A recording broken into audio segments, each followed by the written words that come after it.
Good morning. Welcome to Inquisition Update. My name's Tom Fress, and I'll be your host for the next hour. It's my pleasure to be here, and I'm very happy now to continue our reading and discussion of the book Codeword Barbelon. I call it Book 2, subtitled Antichrist is a Woman Alive and Well Again by P.D. Stewart. Get it at luxverbi.org. One of the most important books in my library, as you will see, as you have seen if you're a regular listener. And we'll get back to it now this morning. Chapter 71 is entitled A Deadly Serpent That Must Be Chopped Up from End to End, speaking about the Roman Catholic Church, the Church of Antichrist, the synagogue of Satan, and the man of sin which rules over her, the Papacy. And we're going to back up a few paragraphs for continuity purposes now to get us back in the swing of things after the long weekend. I'm going to back up to the first full paragraph on page 521 in the book, if you're following along, page 521. The author says, now he's speaking about the Constitution and the Bill of Rights and the Founding Fathers and what their purpose was in framing the Constitution and the Bill of Rights, namely freedom of speech, freedom of the press. All of our Protestant liberties, our uniquely Protestant liberties, were intentionally embodied in our founding documents because of the knowledge that our forefathers had of papal tyranny in the past. Now, that being understood, whenever those liberties are taken away, or whenever the press is not telling us everything we need to know to make rational judgments and decisions, we must automatically consider the possibility that the Vatican has control of the press, just like it did during the Dark Ages. The Founding Fathers made sure that there would be liberty of the press, no censorship of information. The Papacy says the liberty of the press is a monstrous error. And so our forefathers well knew the threat that Romanism posed in this country and embodied in our Constitution tenets that would make it virtually impossible or highly unlikely that the Papacy would ever grow to controlling interest in the government. But we fell asleep. We ignored the liberties that we have. We ignored Rome's encroachment on those liberties, and now she controls the government. It's high time to awake out of our slumber. Now, with all this considering, the author says, intelligent Americans, your forefathers knew well what Romanism was. They knew her record of, quote, reeking with crime and fraud, its enmity to popular rights, its foul partnerships with tyrannical kings, its frightful atrocities of persecution, its devouring greed, and its corrupting influence upon nations were but too well known to them. The convents which had been brothels, the shameless sale of licenses to commit sin, the peddling of indulgences which remitted sin, the massacres encouraged by the Roman Catholic Church, the ghastly and wholesale murders of the Inquisition, the broods of bastards that clung around the knees of cardinals and popes, the monstrous impositions of purgatory, rosaries, icons, and hypocrisies by which the priest preyed upon the masses while holding them down in the darkest ignorance. These had excited a profound indignation in the men who framed your government. Everything that the fathers could do to save you from the insidious encroachments of priestcraft was done, unquote. But, to quote Watson again, today, quote, we have members of our highest lawmaking body who consider it an honor to be allowed to kiss the foot of a man, speaking of the Pope, Already we have members of the United States Supreme Court, the members of the cabinets, who will feel incredibly elated at being given a Vatican audience in which they would humbly kneel before a man and touch his slipper with their devout lips. Already we have millions of people in America to whom the privilege of abasing themselves in the presence of a venerable Italian priest is an unattainable blessing of which they can only dream, while they from a distance adore." Unquote. Dear reader, who says these things today? Who sounds the voice of warning? The press? No, the press will not apprise you of the dangers that threaten you, and I will add the words from the Papacy. The guardians of the press, said Professor Samuel Morse, are either, quote, blinded or asleep or bribed or afraid. At any rate, it is silent on this subject, and thus is throwing the weight of its influence on the side of your enemies, unquote. Continued Professor Morse, quote, now speaking of the priests, he says, foreign spies have clothed themselves in a religious dress, and so awestruck are our journalists at its sacred texture, or so unable or unwilling to discern the difference between the man and his mask, that they start away in fear, lest they should be called bigoted or intolerant or persecuting if they should venture to lift up the consecrated cloak that hides a foreign foe. Americans, if you depend upon your daily press, you rely upon a broken reed. It fails you in your need. It dare not, no, it dare not attack popery. It dare not drag into the light of day the political enemies of your liberty, because they come in the name of religion, unquote. And that's why the pulpits, as well as the press, have fallen silent against the whore of Rome, because they simply don't want to be called bigoted. They don't want to be called anti-Catholic. They don't want to attack what the world perceives as a Christian religion, Roman Catholicism. Timidity, fear. Has God given them that spirit of fear? No. It comes from somewhere else. Well, you'll never find that kind of fear here on Inquisition Update. I proclaim and denounce and identify and expose Antichrist whenever given an opportunity, both on Inquisition Update, in my personal conversations, on amateur radio, and every mode of communication that I use. I don't fear Rome, and I don't fear being called a bigot, an anti-Roman Catholic bigot. I would rather die than to allow this truth to fall silent from my lips. Now, back where we left off at the end of the program last time, Americans, while the Jesuits and their new general Adolfo Nicholas, the Black Pope, with the aid of thousands of regular Catholic sodalities, are active in plotting your downfall. The press let you sleep, and you choose not to awaken, chides Professor Morse.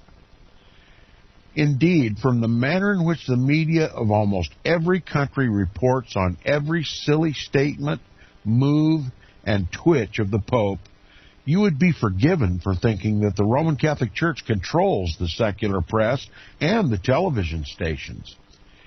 It is even considered fashionable by some in the media to speak well of Catholicism and to aid her in her propaganda. Reader, the official statements quoted in the previous chapter tells us that the religious as well as the political maneuverings of Rome are to be carefully studied and made public. Her designing priests, their morals, her innumerable churches, the absence of true religion there, and her agents in high office. For her history is not yet ended, and her persecutions not yet closed. These things must be continually kept before the people. Rome will rule again. As one author said, and I paraphrase, if only the nations could read in the light of history, and in the light of the present influence and power of the Roman Pontiff and his Jesuits, and the baleful influence of popery wherever it gains the ascendancy, they would dread its presence among them as they would the scourges of war, famine, and pestilence. Said James A. Wiley, quote, though the Church of Rome is silent on her claims about universal dominion, we were not warranted to take that silence for surrender, for Rome's silence whistles. They're not claims renounced. They are simply claims not asserted. Says Wiley again, illustrating vividly the nature of Roman Catholicism, quote, take a seed from the tomb of an Egyptian mummy, carry it into the latitude of Britain, and bury it in the earth. The climate and many other things will all be different, but the seed is the same. Its incarceration of 4,000 years has been suspended, not annihilated, its vital powers. And being the same seed, it will grow up into the same plant. Its leaf and flowers and fruit will all be the same they would have been on the banks of the Nile under the reign of the pharaohs. Unquote. That from James A. Wiley's book entitled The Papacy, Book 1, Chapter 7. And though, says Wiley, the papacy may, quote, slumber for 1 century or 20 centuries, it will awake with its old instincts, unquote. I say again, this is a matter deserving of our most serious attention. And yet, even in this our day of great enlightenment, the majority are still oblivious to the true aims of the Roman Catholic Church. It is this ignorance which has paved the way for her triumph, and it is this ignorance that permits her to place her most able agents in the highest offices of the United States of America. Reagan, the 2 Bushes, Clinton, Obama, and the majority of justices on the U.S. Supreme Court. And it is this same ignorance which prevents the masses from seeing that though religion is her plea, yet power is her aim.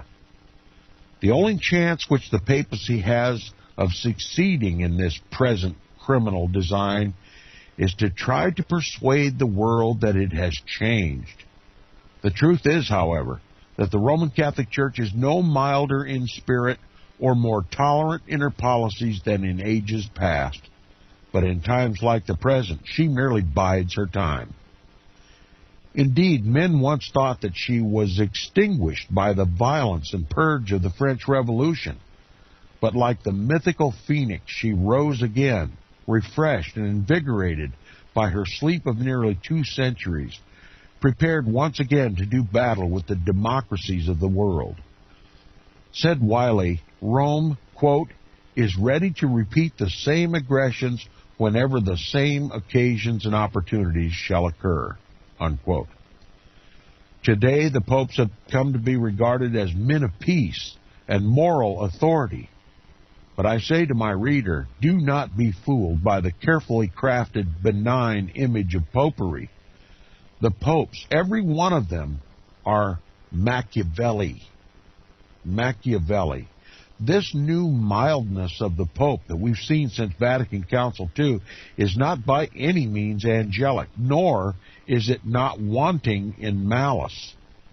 This mildness, to borrow the words of F.P. de la Ghettina, quote, resembles those coverings which are put on old armchairs to conceal stains and rents, unquote.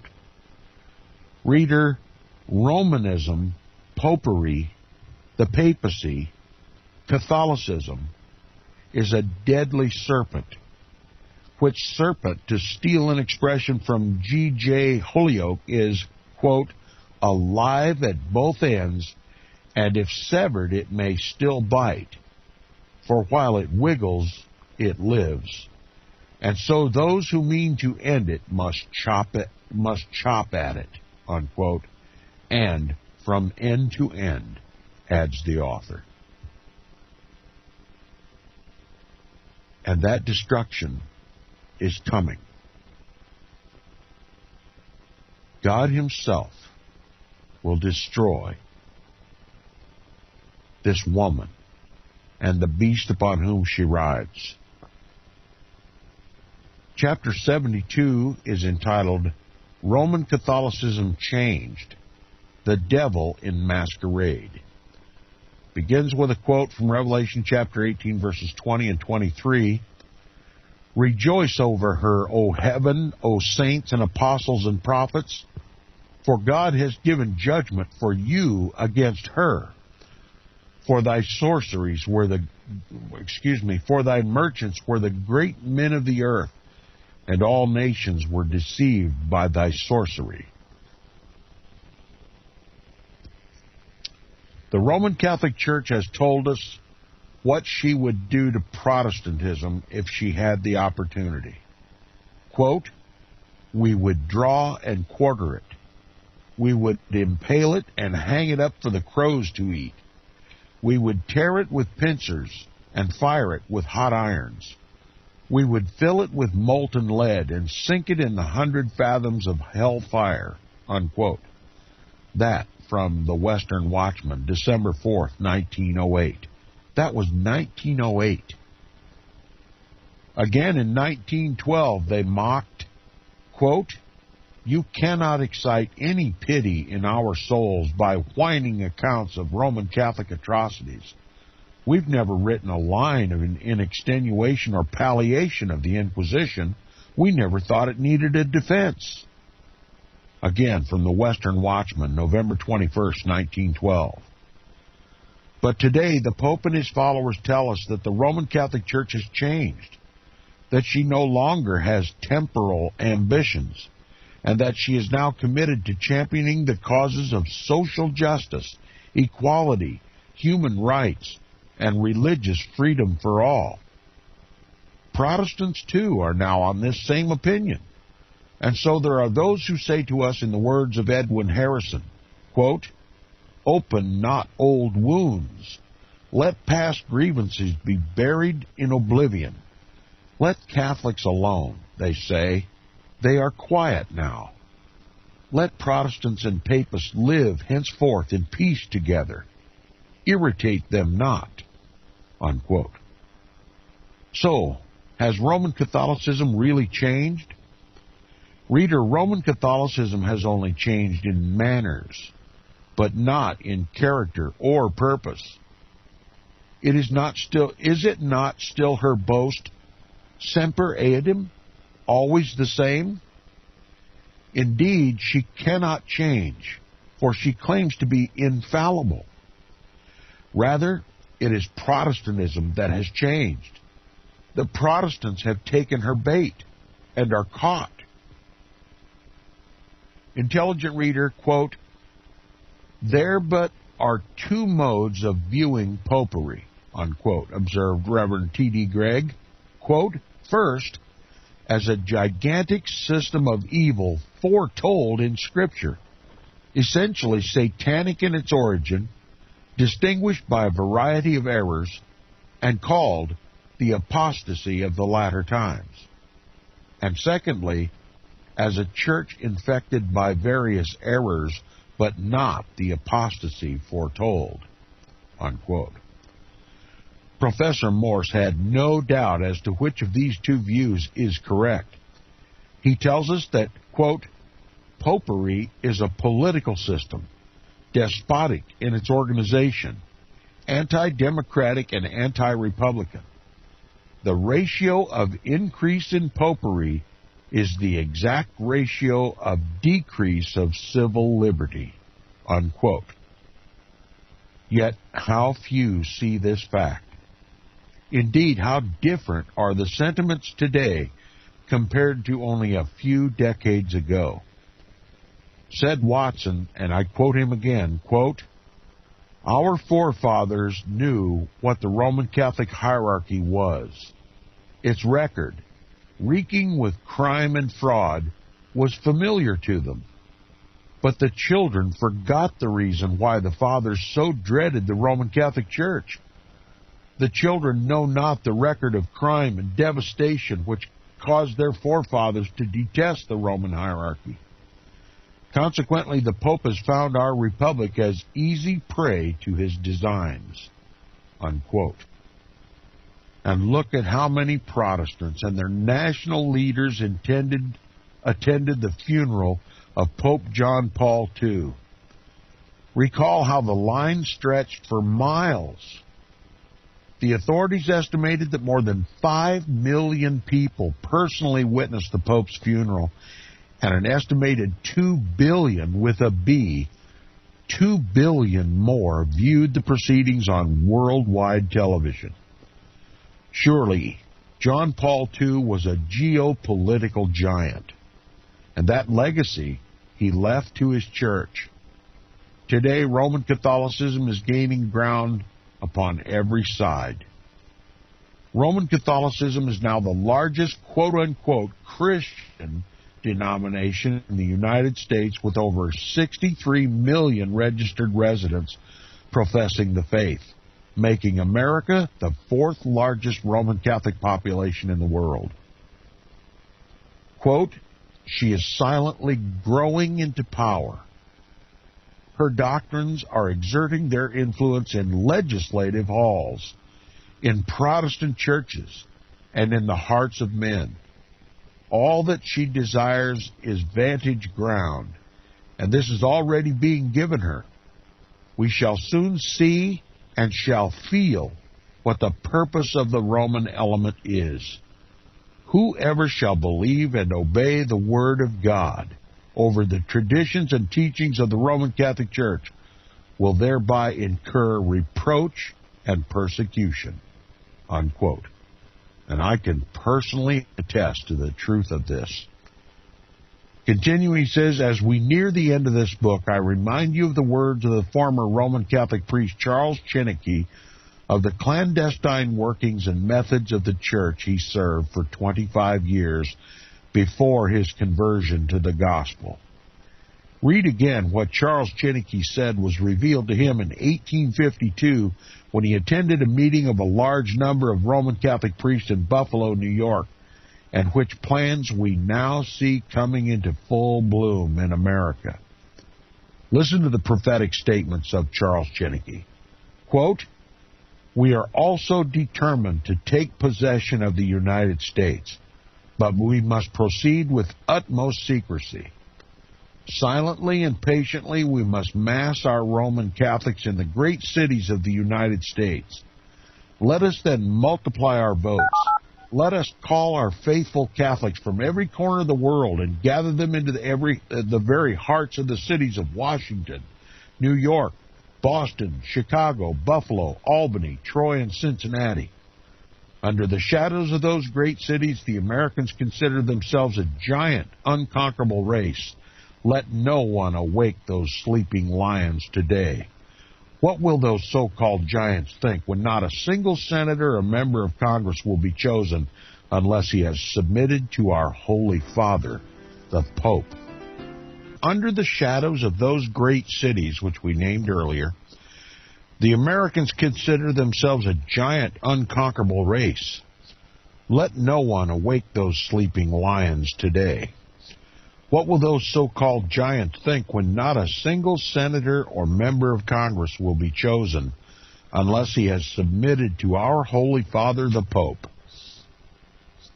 We will not only elect the president, but fill and command the armies, man the navies, and hold the keys of the public treasury. Then, yes, then we will rule the United States and lay them at the feet of the Vicar of Jesus Christ, that he may put an end to their godless system of education and impious laws of liberty of conscience, which are an insult to God and man, unquote.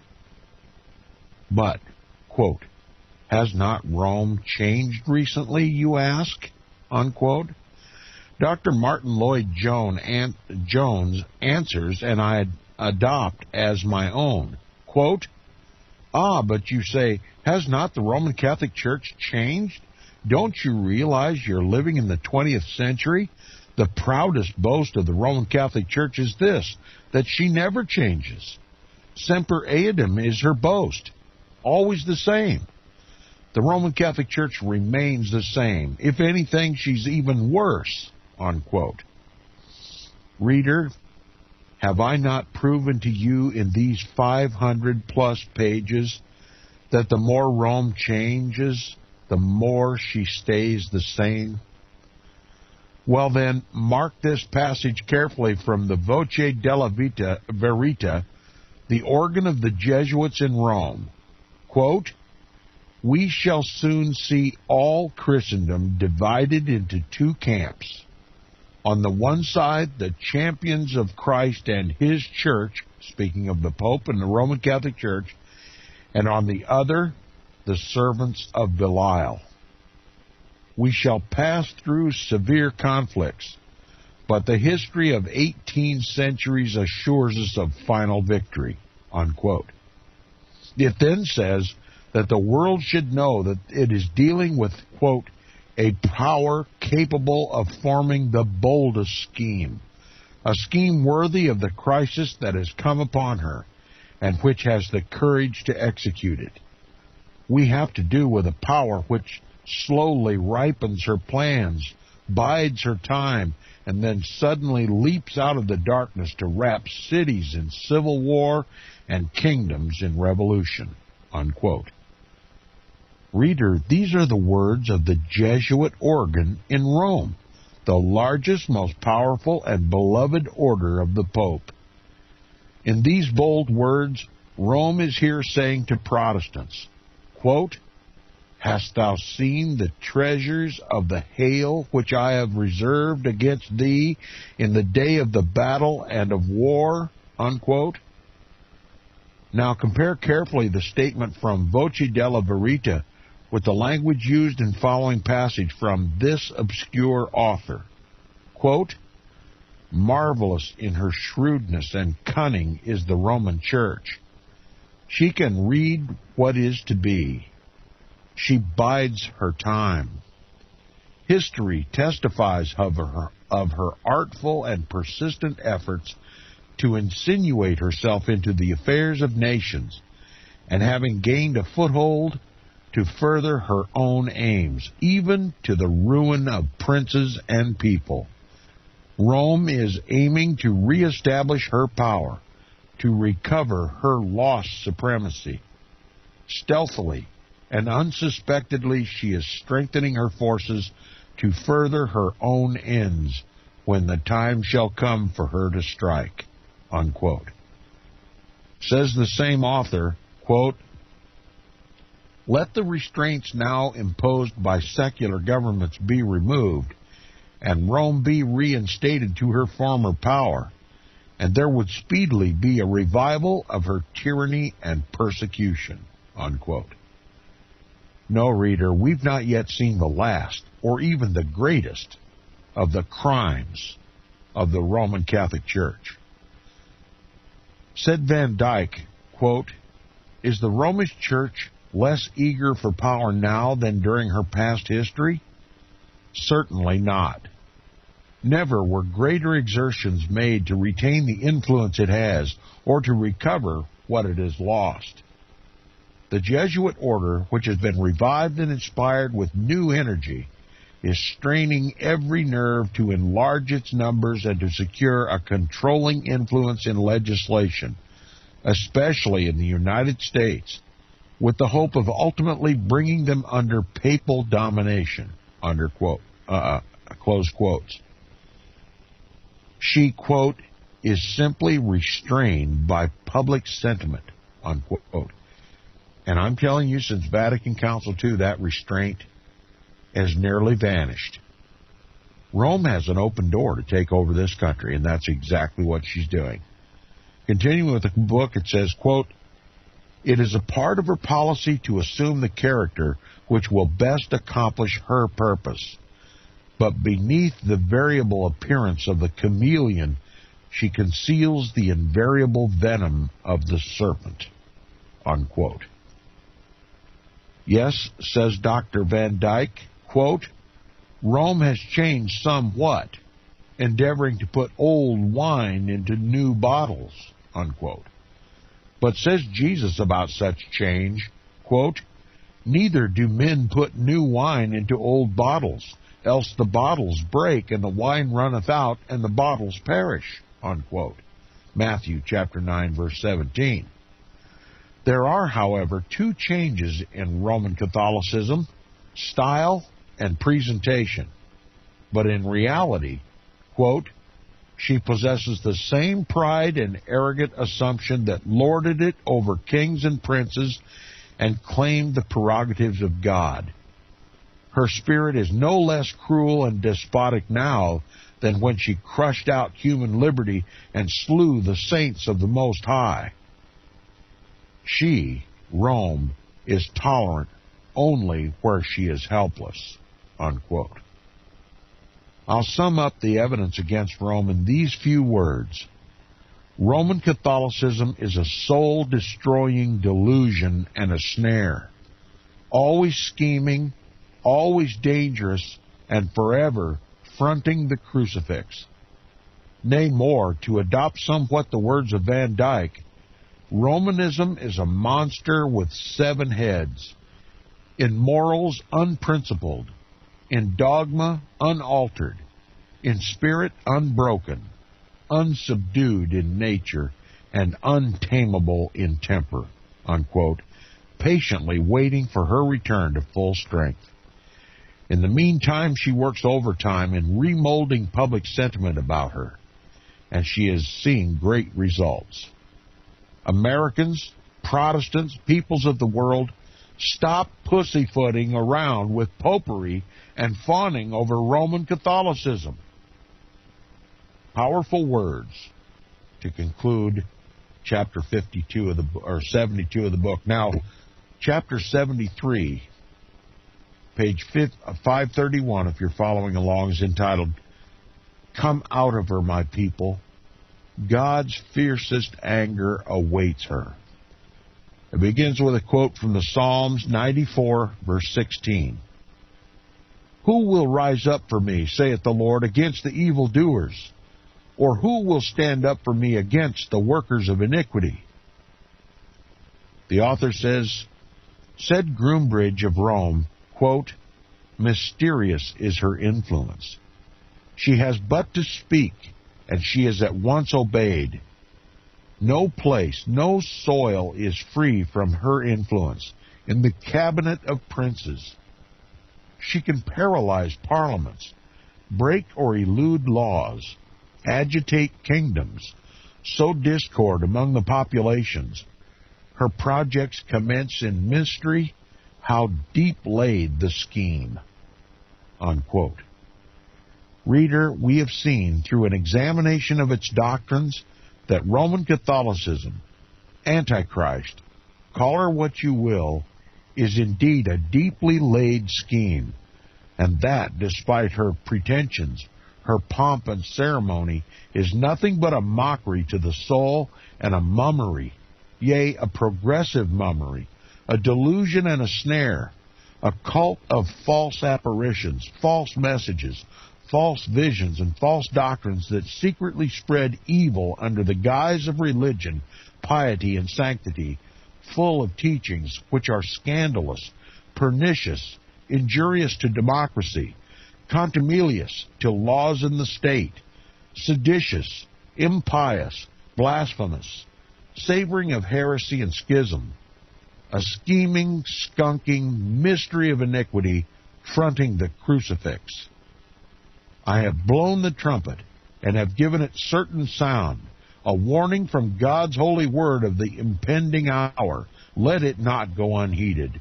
Quote, "And I heard another voice from heaven saying, Come out of her, my people, that ye be not partakers of her sins, and that ye receive not of her plagues. For her sins have reached unto heaven, and God hath remembered her iniquities. Therefore shall her plagues come suddenly, in 1 hour, death and mourning and famine, and she shall be utterly burned with fire, for strong is the Lord God who judgeth her." Unquote. And a mighty angel took up a stone like a millstone and cast it into the sea, saying, "Thus with violence shall that great city Babylon be cast down, and she be found no more at all." Now, my Catholic reader and friend, take heed to these warnings against this masterpiece of Satan. Delay not. Escape for your life. Look not behind thee like Lot's wife. Rome's case has already been decided, and the judgment has been rendered thus. Mene, mene, tekel, upharsin. Daniel chapter 5, verse 25 through 27. And the prediction is certain, and the interpretation is sure. Daniel chapter 2, verse 45. Now, I should make it clear that when I speak of the Roman Catholic Church, I do not speak of her millions of adherents.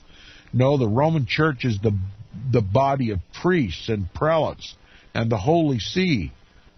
The ignorant laity have only the rights and privileges of slaves to obey, confess, and to pay, but cannot exercise any say or authority in that organization. That is all I wish to say on this point.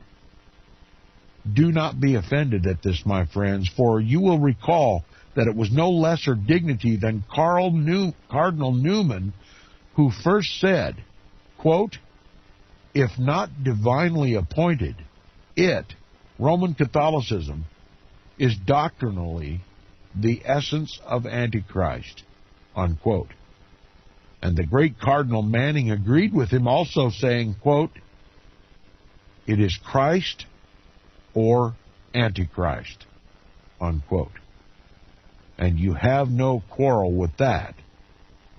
If you have no quarrel with that, then you should have no quarrel with me, says the author.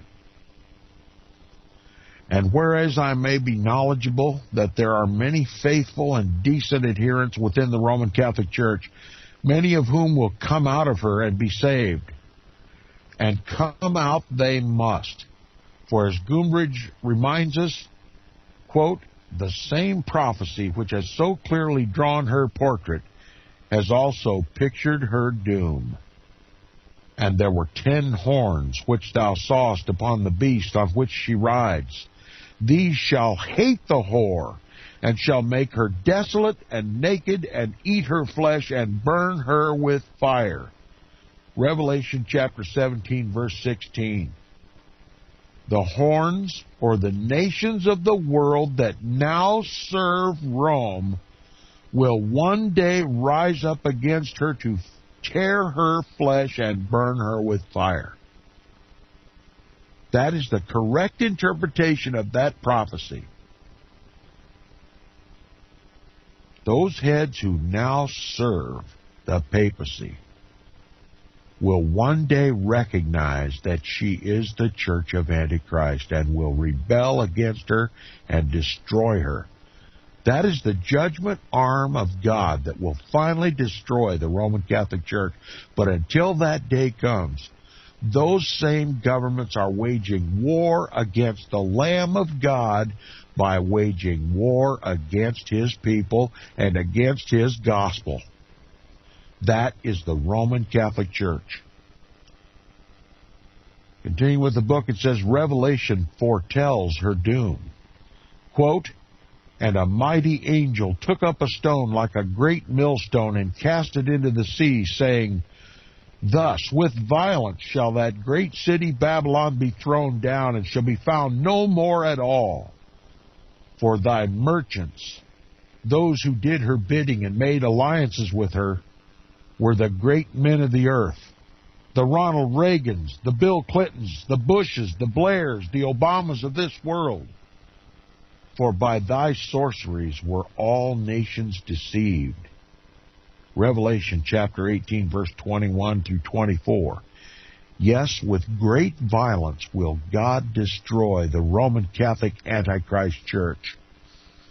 I tremble to give such a terrible message to you, but I must. For as Alexander Campbell said in his famous debate with Bishop John B. Purcell, quote, "The vials of God's fiercest wrath await her. The plagues of Egypt, Sodom, and Jerusalem are in store for the son of perdition and for his church, the devil's bride, that mystery Babylon, mother of harlots, whose colors are scarlet and purple. Says the Lord of hosts, quote, "For 3 transgressions and for 4 I will not turn away the punishment of Babylon." Amos chapter 1, verses 2 and 3.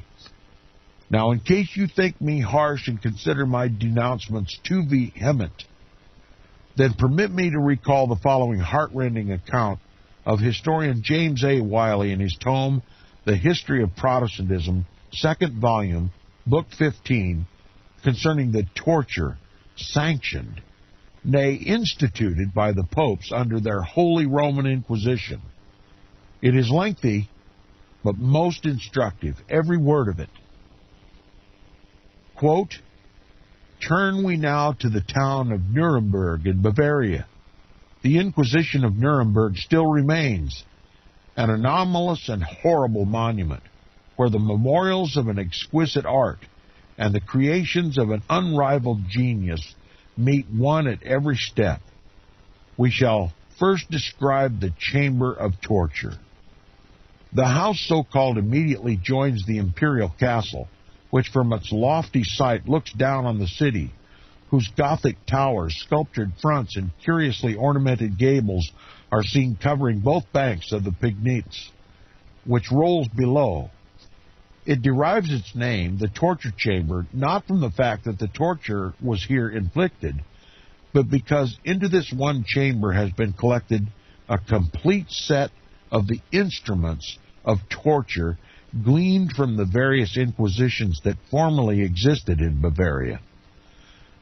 A glance suffices to show the whole dreadful apparatus by which the adherents of Rome sought to maintain her dogmas.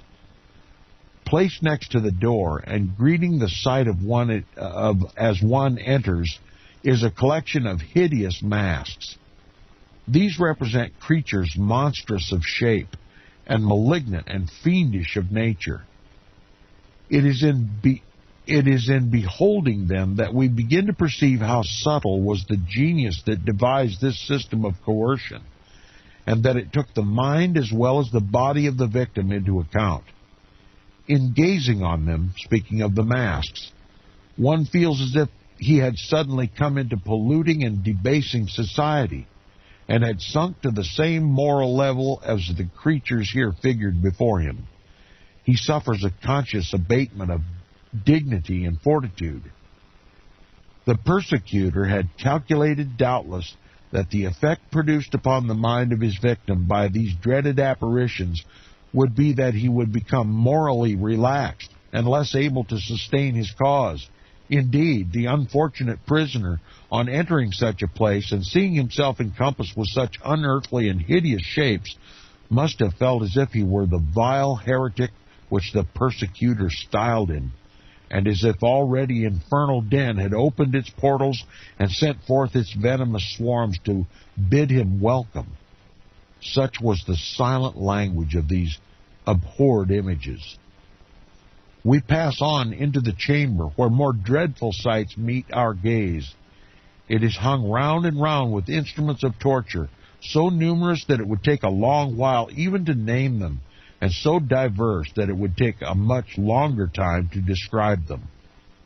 We must take them in groups, for it were hopeless to think of going over them one by one and particularizing the mode in which each operated, and the ingenuity and art with which all of them had been adopted to their horrible end. There were instruments for compressing the fingers till the bones should be squeezed to the splinters, There were instruments of probing below the fingernails till an exquisite pain, like a burning fire, would run along the nerves. There were instruments for tearing out the tongue, for scooping out the eyes, for grubbing up the ears. There were bunches of iron cords with a spiked circle at the end of every whip, for tearing the flesh from the back till bone and sinew were laid bare. There were iron cases for the legs, which were tightened upon the limb placed in them by means of a screw, till flesh and bone were produced to a jelly. There were cradles set full of sharp spikes, in which victims were laid and rolled from side to side, the wretched occupant being pierced at each movement of the machine with innumerable sharp points. There were iron ladles with long handles for holding molten lead or boiling pitch to be poured down the throat of the victim, or convert his body into a burning cauldron.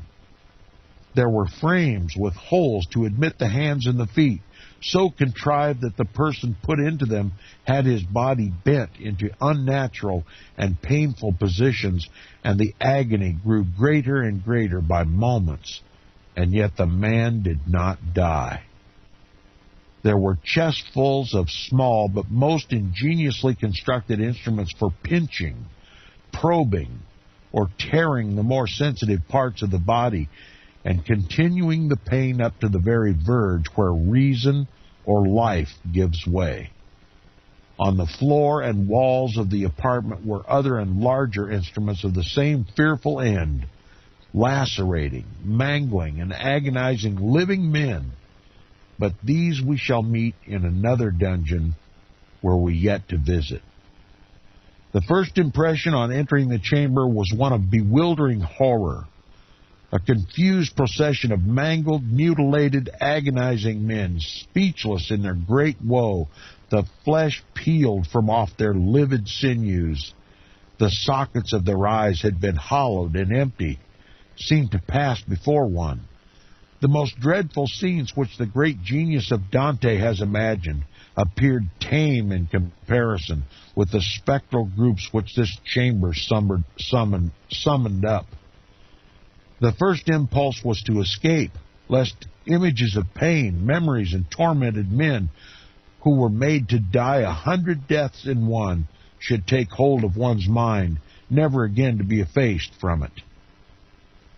The things we have surveyed are not the mere models of the instruments used during the Holy Office.